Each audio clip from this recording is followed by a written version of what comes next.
Hey guys, welcome to the Brook Trout Homestead. Today I'm going to talk about some cleanup that I'm doing.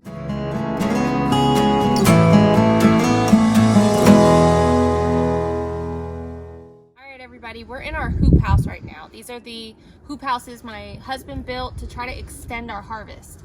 Now what we have here, we have garlic chives, we have some oregano, we have bee balm, cilantro still going, some Egyptian walking onions, garlic, and I have some romaine. This is our second set of lettuces we did, and as you can see, they're really green and they're happy, but there's one thing I have to do before we can have real good big lettuces like we want. I have to thin them. They're beautiful, I know, but we have to thin our lettuces. And what I'm kind of looking for is probably all the lettuces maybe 2 to 3 inches apart. That will give me a nice good romaine, so we'll see if I stick to that because there's just so many. But anything that's not eaten we may just give to the rabbits or give to the worms, or maybe even make a salad. We'll see. So if you want to get in close here, you can see that here we have probably 3 together, and that's why they're all so small. They're fighting for nutrients. So what I'm going to do is I'm going to take the smallest ones out and allow the bigger, healthier romaine to continue. And as you can see, we went ahead and mulched all of our beds. We are still technically in winter season, so I want to make sure my plants get a nice good mulching, a good watering, to prepare them for any freezes that might come. Very, very important to protect your soil. So again, here we have some bigger romaine, but still we have to make sure that we're thinning them. So I'm gonna look for the weaker plants, which in this case, this is one of the weaker ones. If you wanted to, you could probably just relocate these lettuces, but I don't think I'm gonna spend that much time today doing that. I'm just gonna thin them like I plan to do.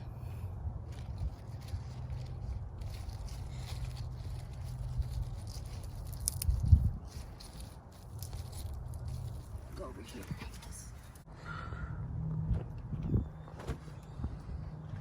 Thinned out my romaine, much needed. I don't want them fighting for nutrients, in which they already were. This is kind of big for them. Like, see how I got quite a few big ones. I would have liked to thin them a little smaller, but just time got ahead of us and, you know, things happen. So on to my next job. All right, guys, some of this oregano is out of control. I'm going to pretty much chop it half to the ground, so I can get some fresh new growth. A lot of in the back of the hoop house, there were some air pockets underneath. And so you can tell some of this got a little froze, but that's okay. I'm not worried about it. We're just gonna chop it off. And don't worry about chopping your oregano. Oregano is pretty hardy. This stuff will grow, it will stay alive. It has survived freezes in the past. Don't worry about it, just chop it, give it a haircut, make it look good.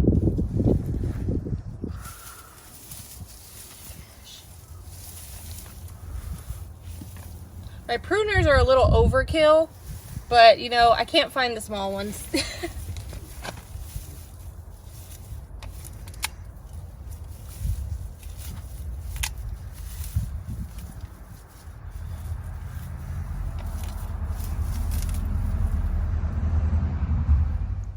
We just gave it a pretty haircut. I am happy with this. I will be using a lot of this to infuse to make an oregano vinegar and an oregano oil.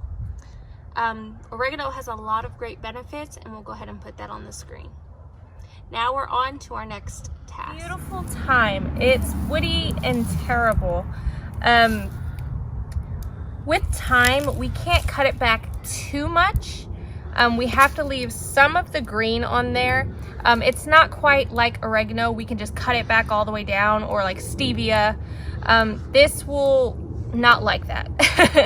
So I'm gonna cut probably halfway, or at least all of the really bad brown pieces, and then I will allow the rest to grow in the spring. And this is also pretty hardy plant. It survived our winter, just like most of our herbs did.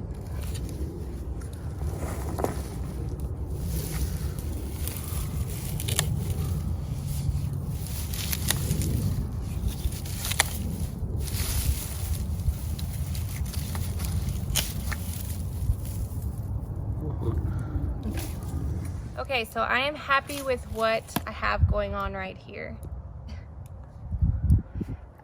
This will be just enough. As you can see, green is still there. This will be just enough to get the plant going again, and we can go ahead and start using this to cook our steaks. Yummy. If you haven't already, get your onions in, like ASAP. Actually, we're getting a cold snap probably, what, Wednesday, Thursday?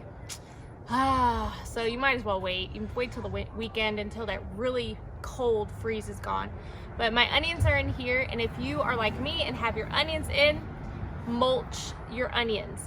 You can use a rotted hay, you can use wood chips, you can use leaves. I mean, mulch them. It really helps with the freeze and just the nourishment. Make sure you are fertilizing your onions. Put some blood meal down and water in really well, especially before the freeze. Water your soil. There's really nothing else you really need to do but mulch and water your soil. If you don't have mulch, put a winter cover down. A sheet will work. Do something. Don't just leave them out here and be like, I don't know what happened to my onions. They're just all gone. You didn't do nothing. You gotta try, at least try. So make sure the mulch is in.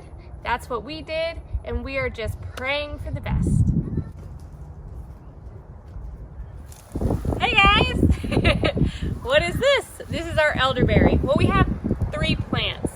As you can see, I cut it a bit. If you want to make more of these, propagate, what you would do is you would cut right below the node and then just stick this in water or stick it in damp soil and just have the roots grow. Elderberry is so easy to propagate. That's what we ended up doing. We cut it back pretty well. No worries. I know people who cut it back all the way to the ground, and it grows right back and it turns out great. So no worries. Something I wanted to hit real quick. This thyme it was propagated from the thyme that I had cut back earlier. Look how much greener it is and happy it is. It's just been sitting in the shade in our little greenhouse, and it's so happy. I really believe in propagating your herbs and plants because you want to make more. You want to be able to have enough to give to friends. I did the lavender the same exact way. What the lavender was, it was just a piece. I cut a piece of it, put it in the dirt, made sure the soil was damp, and look at it. It's beautiful. And I'm doing some indoors as well. Make use of what you have, the herbs you have. Don't go buy more, just learn to propagate. Totally worth it. I still even have snapdragons here that have survived.